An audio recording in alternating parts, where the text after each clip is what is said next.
Hey Severin, I wanted to drop you all a line here on Thursday night from my office, my home office, to forecast what's going to be coming up this Sunday.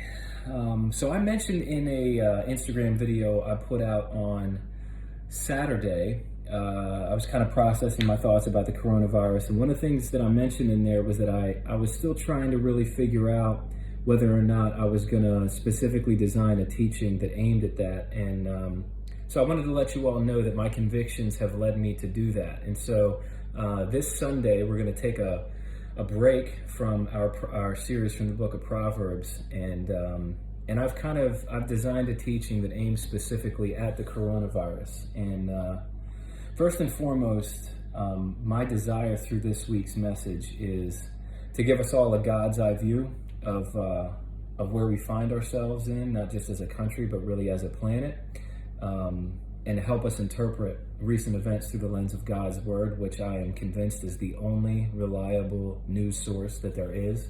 But on top of that, what my heart's desire for this Sunday's teaching is that everyone listening to it, every single one of you that take the time to tune in, that you would walk away from that talk with a renewed sense of poise and confidence and peace and hope because of what God has done for us through Jesus. One thing that I really feel like God spoke to me as I was putting this teaching together, that you're going to hear me say on Sunday morning, is that we might not know what tomorrow holds, but we know who holds tomorrow. And that can give us peace even when we don't know what's around the corner for us.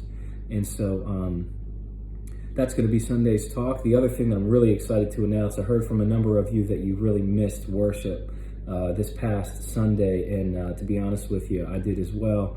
And so we heard you, and we're responding to that, and I'm really happy to announce that part of this week's online church experience is going to feature our very own Sarah Harvey leading us into the presence of God via worship. So that's going to be published at 10 a.m., just like it was this past Sunday. And I would ask you, as a personal favor, if you can find 35 minutes to tune in and just to let God speak to you and maybe work on you. And I really do hope that you walk away with a sense of stability in a world that seems like it's running out of it, with a sense of normalcy in this uncharted territory that we find ourselves in, and a sense of connectedness, that you're not alone, that there's a God who loves you, and there's a church full of people who love you. So hope to see you online at 10 a.m.